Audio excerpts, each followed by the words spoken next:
여러분 안녕하십니까? 화요일 아침 여수 MBC 뉴스투데이입니다. 어제 여수 산단 내 유해 화학 물질을 취급하는 업체에서 큰 불이 났습니다. 불길은 4시간여 만에 겨우 잡혔지만 현장 작업자 3명이 숨진 채 발견됐습니다. 조희원 기자가 취재했습니다.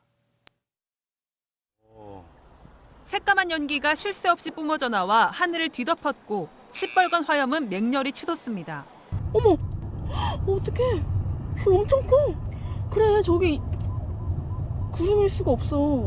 소방 차량들이 속속 도착하고 소방관들도 화재 현장으로 뛰어가지만 화염이 내뿜는 열기 때문에 접근이 쉽지 않습니다.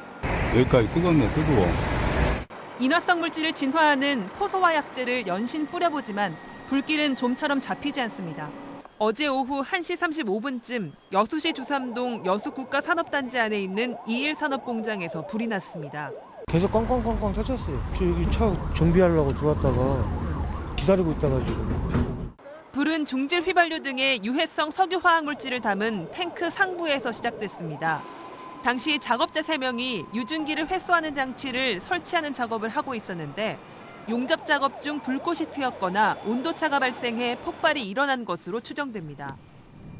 사고 현장 주변에는 73기의 저장 탱크가 있었지만 다행히 불길은 4기로만 번졌습니다.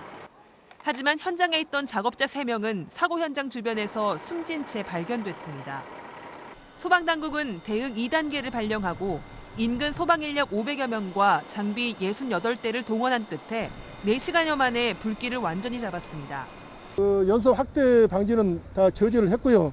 왜 그 폭발이 났는지 어떤 그 화원이 있었는지 그거는 좀 더 조사를 해봐야 될 것 같습니다. 경찰과 소방당국은 오늘 현장 합동 감식을 벌여 정확한 사고 경위를 조사할 계획입니다. MBC 뉴스 조희원입니다. 전남에서 코로나19의 새로운 변종인 오미크론 감염자가 발생해 방역 당국에 비상이 걸렸습니다. 동부권에서도 최근 확진자가 급증하는 데다 연쇄 집단 감염이 이어지면서 긴장감이 높아지고 있습니다. 문형철 기자입니다. 순천에 있는 한 교회입니다. 지난 주말 이 교회 신도 5명이 코로나19 확진 판정을 받은 데 이어 어제도 8명의 확진자가 추가로 발생했습니다. 보건당국은 나머지 신도 110여 명에 대해 자가격리 명령을 내리고 접촉자를 파악하는 등 긴급 역학조사에 들어갔습니다. 산발적 감염도 이어지고 있습니다. 타 지역을 방문하거나 다른 지역에 거주하는 가족, 지인을 만난 뒤 연쇄적으로 확진 판정을 받는 경우가 대부분입니다. 특히나 여기 시골에 이제 고령층 어르신들이 많다 보니 수도권에 있는 자식들이 와서 김장해주고 간 뒤에 확진되는 사례도 있고요. 여수와 광양, 고흥에서도 기존 확진자를 중심으로 연쇄 감염이 이어지면서 지난 주말 전남 동부 지역에서 발생한 확진자는 70명을 넘었고 특히 순천과 여수에서는 확진자 수가 연일 2자릿수를 기록하고 있습니다. 한동안 잠잠했던 코로나19의 기세가 이달 들어 다시 거세지고 한평에서는 신종 변이 바이러스인 오미크론 감염 사례까지 확인되자 지자체는 지역 간 이동을 최대한 자제하고 백신 추가 접종에 적극 동참해 줄 것을 호소하며 자생단체와 함께 대대적인 홍보 활동에 들어갔습니다. 변이 바이러스를 100% 막지는 못합니다. 그렇지만 예방 접종을 함으로써 위중증으로 가는 것도 막고 일단 접종을 해야만이 차단이 되기 때문에 각 지자체는 청소년 백신 접종에도 속도를 내기 위해 학교 방문 접종을 진행하는 방안을 교육당국과 협의할 계획입니다. MBC 뉴스 문형철입니다. 전국적으로 코로나19 확산세가 심각한 가운데 여수시가 추가 확산을 줄이기 위해 연말연시 각종 모임과 이동 자제를 호소하고 있습니다. 여수시는 어제 학동 부영 3단지 사거리에서 사회단체, 유관기관 등과 합동으로 전개한 코로나19 위기 상황 극복 캠페인을 통해 각종 모임과 이동 자제, 마스크 착용과 백신 접종 등 시민들의 적극적인 동참을 호소했습니다. 특히 여수시는 관내 사회단체와 유관기관을 중심으로 연말연시 방역수칙 준수에 대한 경각심을 고취하고 읍면동 단위의 캠페인과 계도 활동도 강화할 예정입니다. 김재무 전라남도 체육회장이 내년 광양시장 출마를 위한 공식 행보에 들어갔습니다. 김재무 전라남도 체육회장은 어제 광양문화예술회관 대공연장에서 지역의 미래에 대한 고민과 정치인으로서 소회를 책으로 담은 10년 후가 더 핫한 광양 이야기 북콘서트를 갖고 내년 지방선거 광양시장 선거 출마 의사를 공식화했습니다. 김재무 전라남도 체육회장은 현 정현복 광양시장이 내년 지방선거 불출마를 선언한 가운데 유력한 후보군으로 거론되고 있습니다. 포스코가 물류사업 부문을 통합하는 방안을 새롭게 추진하고 있습니다. 지역 화물운송업계는 포스코의 물류사업 부문 통합이 우회적인 방법으로 물류자회사를 설립하는 것이며 지역 화물운송 노동자들의 혼란과 피해만 커질 것이라고 주장하고 있습니다. 김주희 기자입니다. 광양의 화물 운송 노동자들이 화물차 운송을 멈췄습니다. 최근 포스코가 물류사업 부문을 통합하기로 한 데 대해 강하게 반발하면서 파업에 돌입한 겁니다.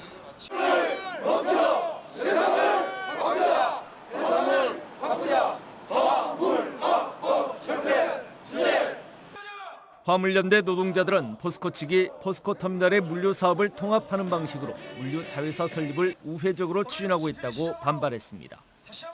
포스코터미널로 물류사업이 통합 운영되면 화물 운송 구조에 물류자회사라는 새로운 단계가 추가되면서 다단계가 심화될 것이라는 겁니다. 또 연쇄적으로 지역 화물 노동자들의 운송 운임 악화로 이어질 것이 명백하다고 주장합니다.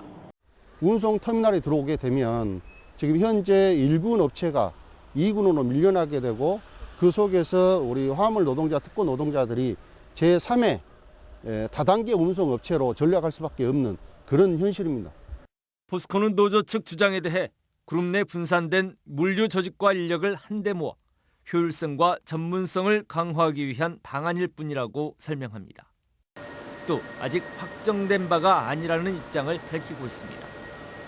화물연대 측은 포스코 측의 물류사업 통합 계획을 처리할 때까지 무기한 파업을 이어갈 것이라는 강경 입장을 밝히고 있어 사태가 장기화할 경우 지역 물류운송에 차질이 불가피할 것으로 전망됩니다. MBC 뉴스 김주입니다. 고구마가 다시 국민 간식으로 떠오른 걸까요? 가정에서 고구마 소비가 늘었는데요. 한 해 80억 원의 매출을 올리는 농가도 있습니다. 문현철 기자입니다. 밭에서 갓 수확한 고구마를 다듬고 묻은 흙은 물로 깨끗하게 씻어냅니다. 이렇게 세척하고 선별한 고구마는 1kg부터 5kg까지 주문자 요청에 맞춰 개별 포장됩니다. 전국 각지에서 주문이 밀려들면서 하루 발송하는 택배 물량만 1000여 개에 달합니다. 저희 같은 경우에 온라인으로 총 생산의 60% 정도가 나가고 있고요. 약 35% 정도는 부산, 대구 쪽의 공판장으로 납품을 하고 있습니다. 나머지 5% 같은 경우에는 급식이라든지 이런 친환경 농산물 쪽으로 납품을 하고 있습니다. 고구마 소비가 최근 늘면서 이 농업법인에서만 연간 80억 원의 매출을 올리고 있습니다.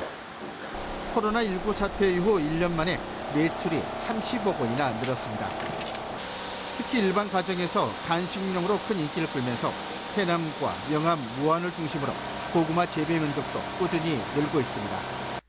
전남에서만 지난 2017년 4,884헥타르에서 지난해 5,640헥타르로 15% 증가했습니다. 농약을 전혀 쓰지 않은 친환경 농법에 당도 높은 품종 개발도 꾸준히 이루어지고 있습니다. 무균 종묘 배양을 많이 공급하고 있고요. 좋은 고구마 종자 확보를 위해서요. 그다음에 재배 기술 향상을 위해서 우리 토양개량 사업으로 객토 사업이라든지 비료, 친환경 비료 지원 사업을 계속 추진하고 있습니다. 최근에는 아이스 군고구마와 고구마 칩, 빵 등 다양한 가공 제품들도 선보이고 있습니다. 고구마가 젊은 입맛까지 사로잡으면서 국민 간식으로 다시 주목받고 있습니다. MBC 뉴스 문현철입니다. 한평생을 일제 강제동원 피해자들의 권리 회복을 위해 애썼던 이금주 태평양 전쟁 희생자 광주 유족 회장이 별세했습니다. 30년 넘게 강제동원 피해자들의 인권 회복을 위해 발벗고 나섰던 강제동원 피해자들의 어머니였습니다. 송정근 기자입니다. 30여 년 넘게 일제 피해자들의 인권 회복을 위해 한 길을 걸었던 이금주 회장이 향년 101세의 나이로 숨을 거뒀습니다. 2012년부터 시작된 오랜 투병 끝에 세상을 떠났습니다. 고인과 함께 법정으로 가며 함께 투쟁했던 동료들은 고인의 죽음이 믿기지 않습니다. 살아계셨을 때 그 고요한 투쟁가의 모습이 어제 전 참 한숨도 못 자고 주마등처럼 회장님하고 같이 했던 그런 여러 가지 일들이 떠올라서 이금주 회장 역시 일제 전쟁 범죄의 피해자였습니다. 태평양 전쟁이 한창이던 1942년 결혼한 지 2년 만에 남편이 일본 해군으로 끌려갔고 그 후로 3년 뒤 남편의 소식은 전사통지서 한 장으로 돌아왔습니다. 피해자들의 고통을 누구보다도 잘 알았던 이 회장이었기에 정부나 정치권, 누구도 일제 피해자 문제에 관심을 갖지 않았던 1988년에 태평양 전쟁 희생자 유족회를 발족했습니다.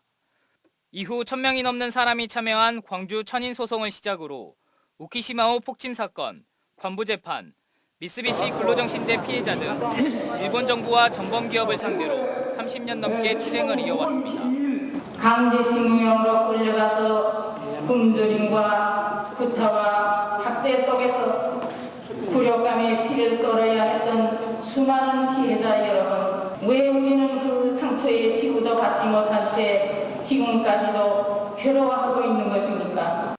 투쟁을 하는 동안 소송을 뒷받침하느라 일본으로 간 것만 80여 차례가 넘고 7번의 일본 재판에서 기각당한 것만도 17차례에 이릅니다. 17번 패하는 그 싸움이 있지 않았더라고 하면 일제 피해자 이 싸움은 지금까지 이어올 수 없었습니다. 질 줄 알면서도 계속됐던 그녀의 끈질긴 투쟁은 지난 2018년 근로정신대 피해자가 미쓰비시를 상대로 낸 소송에서 사법법원이 피해자들의 손을 들어주면서 끝을 봤습니다. 만세. 회장님이 이겼어. 우리가 만세했어. 그의 한 걸음 한 걸음이 있었기에 일제 피해자들의 투쟁 또한 이만큼 올 수 있었지만 여전히 일본 정부와 전범 기업은 배상은커녕 사죄의 말 한마디도 하고 있지 않은 상황. 그러는 동안 강제동원 피해자들은 하나둘 세상을 떠나고 있고 시민들의 기억 속에서도 잊혀져 가고 있습니다. 우리 대에서 이 문제를 해결하지 못하더라도 우리 후세들이 계속해서 이것을 이어나갈 것이다. 그래서 우리는 죽어도 없어지지 않는다. 그렇게 계속 말씀하셨거든요. MBC 뉴스 송정근입니다.